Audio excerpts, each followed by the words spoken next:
9살 어린이를 여행용 가방에 7시간 넘게 가둬 결국 숨지게 한 의붓어머니 A씨. 검찰은 A씨에 대해 살인과 아동복지법 위반, 특수상해 등의 혐의를 적용해 구속 기소했습니다. 때린 거 맞습니까? 사퇴 혐의 인정하세요?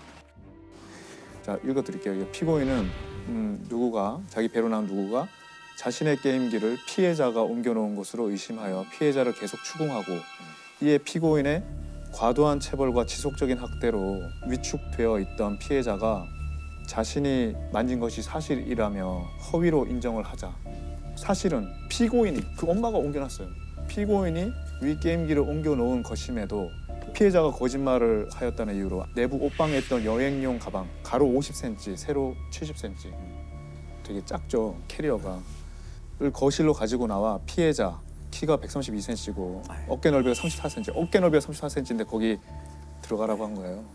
이에 피해자가 아니에요라고 말하며 뒷걸음질 치다가 별다른 저항을 하지 못하고 가방 안에 들어가 옆으로 웅크린 자세로 눕자 피해자를 가방에 가두어 두고 12시 10분경 지인들과의 점심 약속을 하기 위해 외출을 하면서 친자녀들에게 1시간에 한 번씩 가방의 방향을 바꾸라고 지시하였고 이에 친자녀들은 진짜 용의주도하다. 근데 귀가를 했어요. 귀가를 해서 자기 친자녀들이 피해자가 가방에서 나오려고 하고 가방 안에 일부러 소변을 보았다라고 말했어요. 그 말을 듣자 피고인은 아직도 피해자가 반성을 하지 않고 반항하고 있다고 여겨서 안방 내부 옷방에서 더 작은 여행용 가방 거기에 들어가도록 지시하고 가방의 뚜껑을 덮고 지퍼를 잠갔다. 의붓 어머니가 가방 2개를 번갈아가며 7시간 넘게 가뒀었다고 진술했습니다. 의붓어머니의 더 잔혹한 학대 사실이 검찰 수사에서 추가로 드러났습니다. 계속해서 피고인은 제2 가방을 세웠어요. 그 안에 있는 피해자의 머리가 바닥을 향한 거예요. 바닥을 향하고 목 부분에 눌리게 되니까 이렇게 거꾸로 됐으니까. 그래서 숨쉬기가 어려워진 피해자가 엄마 숨이 안 쉬어져요 라는 말을 하자 그 말을 듣고 피해자에게 정말 숨이 안 쉬어져? 거짓말 아니야? 라고 추궁을 하고 이에 피해자가 평소처럼 심리적으로 위축되어 피고인의 추궁에 반대 의사를 표시하지 못한 채 내 거짓말이에요. 아, 거짓말이라고.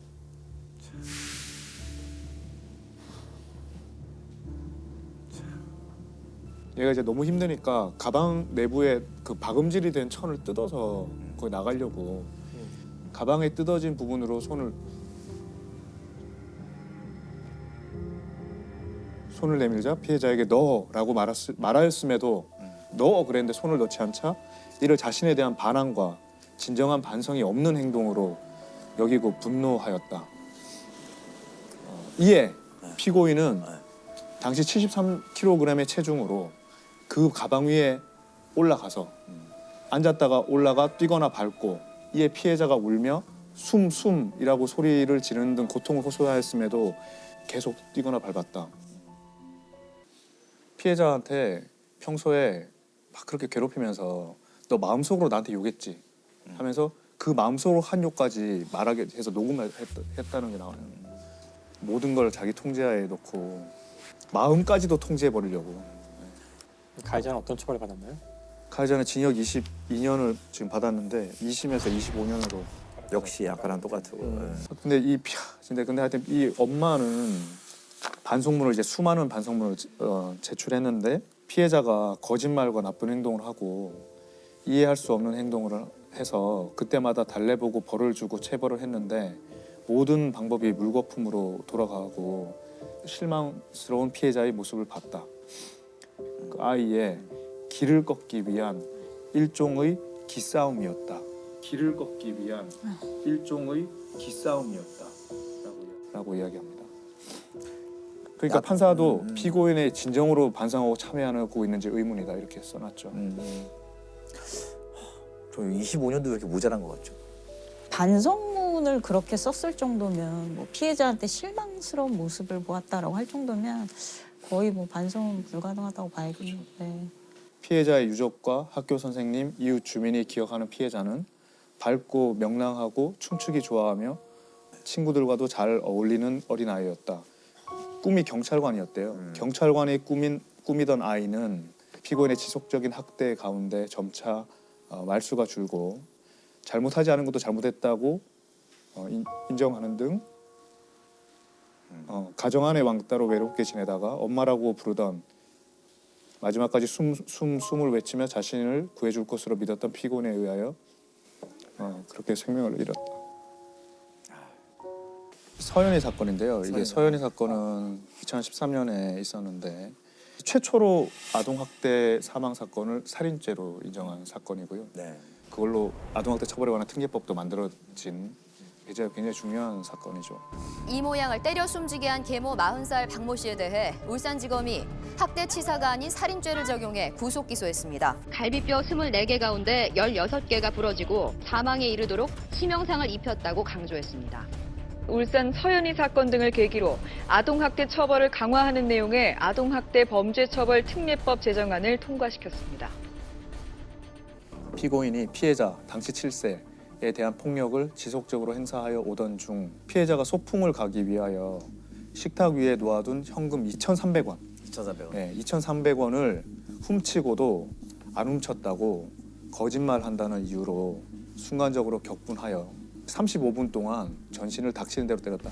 옆구리를 많이 다쳤는데 이거는 사람이 본능적으로 이렇게 막잖아요. 예, 이 판결문에 나오는데 옆구리를 그렇게 많이 다친 거는 그러니까 이게 손을 들게 하고 때렸다는 거예요.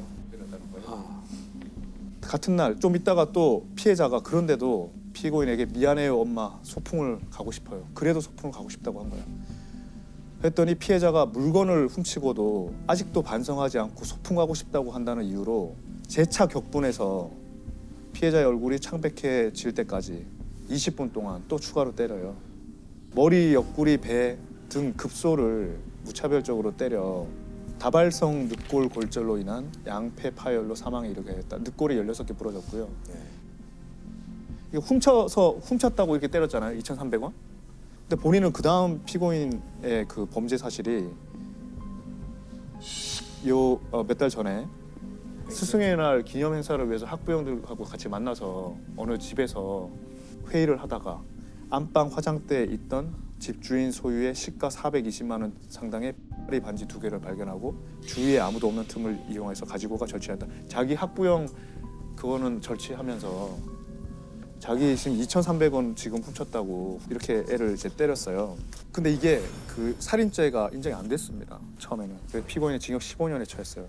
그러니까 왜 살인죄가 인정 안 됐냐? 이유는 살인의 고의가 인정되지 않는다면서 상해치사죄를 적용해 15년이 선고되면서 형량이 낮다는 국민적 분노를 샀습니다. 이 피고인이 119에 자기가 신고를 했어요. 심폐소생술도 하고 맨날 이렇게 심하게 때렸기 때문에 이번에만 특별히 죽이려고 때렸을 것 같지 않다 판결 이유가. 그 다음에 머리와 옆구리를 구분해서 머리는 한 대만 때리고 옆구리는 많이 때렸다. 그러니까 머리가 치명적인데 그런 이유로 하여튼 살인죄 고의가 없다고 한 거예요. 그래서 근데 이제 2심으로 갔죠. 2심에서는 이제 살인죄로 인정됩니다. 그러니까 이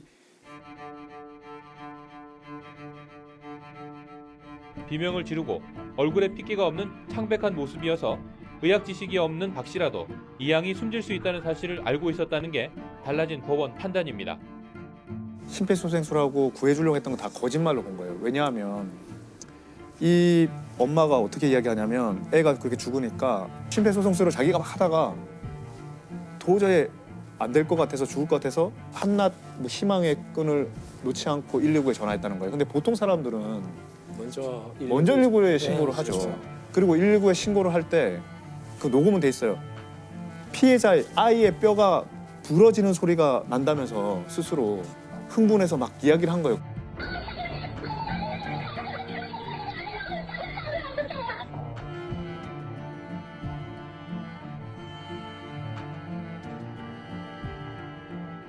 자기가 다 부러뜨려 놓고 이렇게 막 해서 아이의 뼈가 부러진 것 같다. 그리고 119 도착했을 때는 바닥과 욕조와 피가 다 닦여 있었어요. 브루스타라는 약품을 뿌리면은 피가 형광색으로 빛나거든요. 그걸 했더니 이제 피가 다 닦여 있었던 안 보이던 피들이 다 드러나는 거예요. 네. 더 악랄하게 본 거죠. 네. 살인이죠.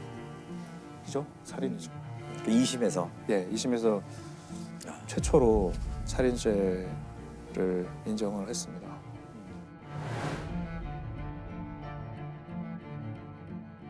근데 이서연 어린이 사건은 그런 측면에서 굉장히 다른 파장을 많이 일으켰어요. 이게 지금 아동학대 처벌에 관한 특례법이 굉장히 많은 기능을 하고 있거든요. 그러니까 그 법이 만들어졌어요. 그 전에는 법이 이렇게 강력한 법이 없었거든요. 앞으로 아동을 학대해 숨지게 한 경우 최대 무기징역에 처해지고 아동을 학대한 부모 등 친권자는 친권이 박탈됩니다. 좀 더 여러 가지 장치를 더 만들고 정비를 하자. 그래서 이서연 보고서라는 민간에서 이제 보고서가 작성돼서 우리가 그냥 공문만 하고 넘어가는 게 아니라 그 이전에 모든 아동 학대로 인해서 사망한 사건들을 다 전수 분석을 해가지고 어느 지점에서 막을 수 있었는지를 분석해서 왜 이게 아이를 보호하는 시스템이 작동하지 않았나 어떤 체계가 이제 만들어진 그런데 큰 의의가 있는 거죠. 안타까운 건 이 사실을 이 가족 말고는 알 수가 없다라는 게 제일 문제잖아요. 아동학대가. 아이가 고발을 하진 않잖아요. 예, 아이가 할 수가 없죠. 요즘에 보통 기사 보면은 그 의사 선생님들이 네.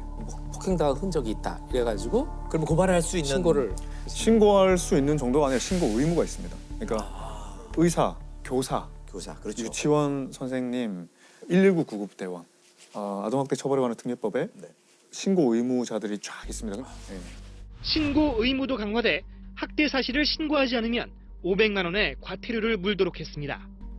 지금은 애를 때리면 위법이에요. 우리 지금 많은 어른들이 때려도 되는 줄 알고 있거든요. 그렇게 자라왔기 때문에. 네. 민법상 원래 징계권 조항이 있었어요. 민법 915조에 부모는 징계를 할 수 있는 권리가 있었어요. 그게 60년 정도 계속돼 왔거든요. 올해 폐지했어요. 우리 법무부가 이제 법안을 내서 그걸 폐지를 했어요.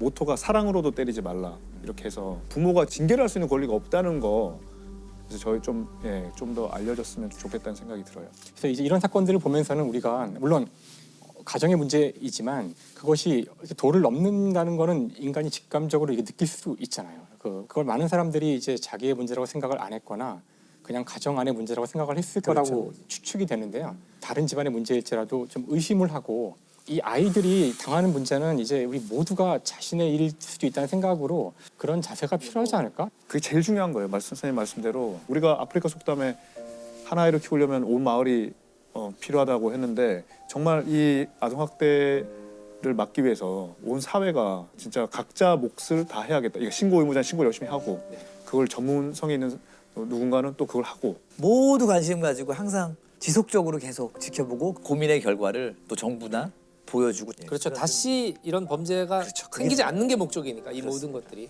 예.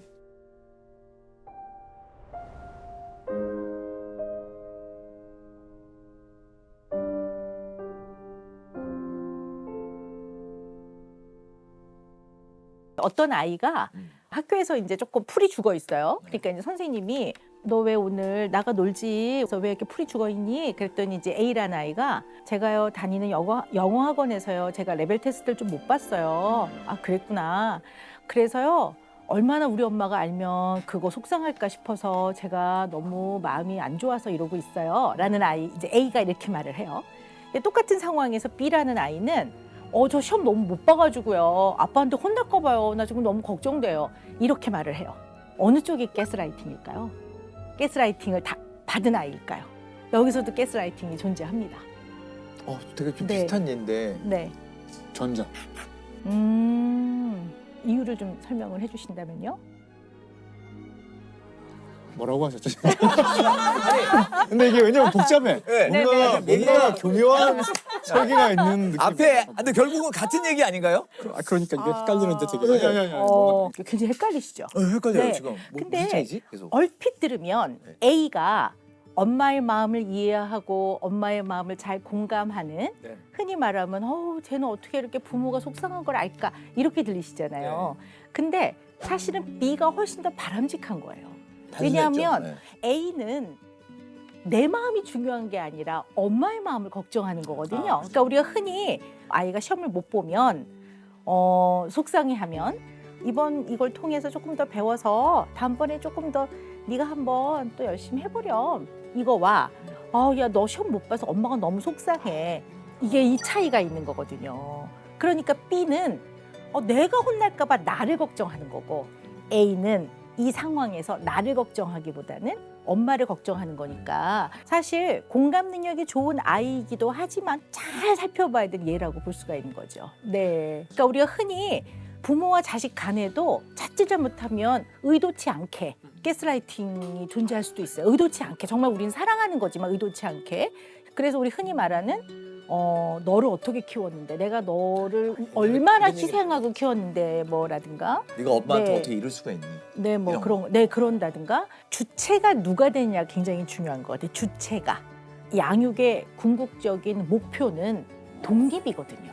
독립을 시키는 거. 그 과정에서 힘을 길러주는 과정이거든요. 그러니까 아이가 막 이제 시험 공부하면서 막 짜증을 내면 대부분의 부모가 너 하지 마. 엄마는 안 해도 돼. 이거는 주체가 엄마이잖아요. 근데 주체가 되네. 얘가 막 짜증을 낼 때 사실 공부는 네가 조금씩 배워가는라고 하는 건데 너가 오늘 할 수 있을 만큼만 해. 하긴 해야 돼. 그러나 오늘 너무 힘들 땐 네가 울지 않고 할 정도까지만 네가 정해서 해. 그리고 오늘 못한 부분 내일 해도 돼. 내일이 시험인데. 네. 내가 갑자기 네, 맞습니다. 이게 현실이긴 한데요. 현실이 그래서 이게 주체가 좀 다른 거죠. 누가 주체는 주체가 무조건 그 너 당사자의 내가 마음이 주체인 되겠죠. 거죠. 내가 네네. 주체가 아니고. 그래서 가스라이팅까지는 아니지만 약간 우리가 많이 쓰는 일례가요. 아이가 하면 안 되는 행동을 하잖아요. 위험한 행동을 만약에 할 때 이건 위험해, 하지 마라. 이건 너한테 위험해, 너가 하지 마라. 얘가 주체가 되는 건데요. 너 혼나? 이거는 내가 집에 가서 너를 혼내겠다는 거예요. 이게 되게 다른 거예요. 완전히 다른 의미니까. 네. 거기다 더 나아가서요. 아저씨 얘 좀 혼내주세요. 뭐 이런 사람들이 그거 많이 하지. 성부 폭력인가요? 아저씨 아니, 또 우리 호응하는 어렸을 때 아저씨들이 있어. 너 자꾸 울면 망태 아저씨가 경찰서 가서 네. 혼난다고 경찰 아저씨 온다고. 의외로 이런 것들이 마음과 이런 데 약간 조작을 가해서 좋지 않은 영향을 줄 수도 있다는 걸 우리가 좀 알고는 있어야 될 것 같아요. 네.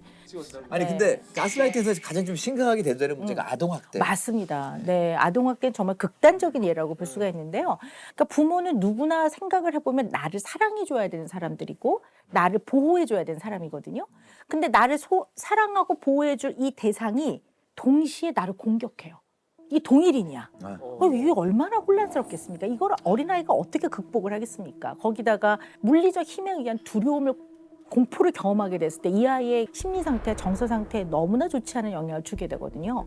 그것이 극단적인 예가 아동학대인 거죠. 그래서 우리가 아동학대가 동서고금을 막론하고 예전부터 있어 왔어요. 근데 더 대두가 되고 이제 제도적으로 좀 보완이 되는데 제도가 만들어지고 보완되는데 영향을 준 게 98년도 사건으로 제가 알고 있는데 이 사건이라고요.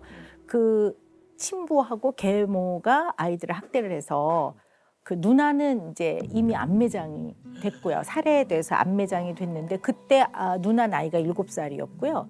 그다음에 그 동생은 이제 구출이 됐는데 5살. 근데 이제 그때 구출이 됐을 때 이 아이 윗속에는 아주 소량의 위액만 남아 있었어요. 그러니까 거의 한 2주 동안 아무것도 먹지 못했다라는 거. 그러니까 아사 직전에 이제 구출이 됐는데요.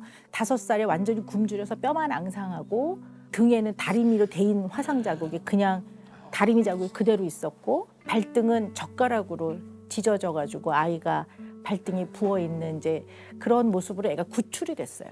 그래서 구출이 된 다음에 이제 병원에서 치료를 받고 그리고 위탁 가정에 이제 가게 됐는데 거기서 이제 굉장히 어려움이 많았던 거죠. 왜냐하면 본인이 그 생애 처음으로 만난 타인인 부모가 자기를 학대를 했는데 이 세상을 어떻게 믿으며 이 아이가 어떤 마음으로 살았을까 하는 거는 생각만 해보면 이해할 수 있을 것 같습니다. 얼마나 공포스럽고 두려웠을까. 그리고 누구와 가까운 관계를 맺는 것이 얼마나 어려웠을까. 이제 이런 것들을 생각해 볼 수 있는데요. 그래서 위탁 가정을 좀 전전하다가 어려움이 너무 많아서 이 아동학대를 겪은 아이들이 지내는 쉼터가 있어요. 그래서 쉼터에서 이제 지내면서 치료를 시작을 하게 됐고요.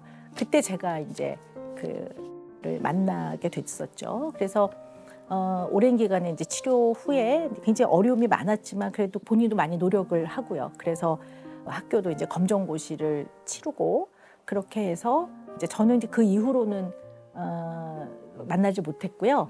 이제 최근에 아마 요 정인이 사건으로 이제 방송국 취재를 하면서 이제 얘가 어떻게 컸는가 하는 것이 이제 언론 보도를 통해 나와서 저도 그걸 통해 확인을 했는데 지금 이제 회사도 다니고 굉장히 잘 살고 있다고 해서 너무나 마음이 안도가 되고 그 어릴 때 그 아이의 얼굴이 이게 기억이 나면서 보고 싶고 그러네요. 너무 그 아이에게 격려를 보냅니다. 얼마나 살기 위해서 각고의 노력을 하면서 살았을까. 어른들이 정말 너무 잘못했구나 생각이 들고요. 네. 학대 당한 아이의 후에 잘 자라라는 이야기도 좀 다 들려왔으면 좋겠어요. 네, 네. 보통 사건 이후에 당연히 이제 사망한 사건이나 이런 경우에는 이제 그렇게 해서 가슴 아픈 상태로 끝이 났지만 사실 생존하는 아이들, 살아남은 아이들이 어떻게 살아가고 있나를 이렇게 한번 알게 되는 것도 되게 중요하다는 생각이 듭니다. 네.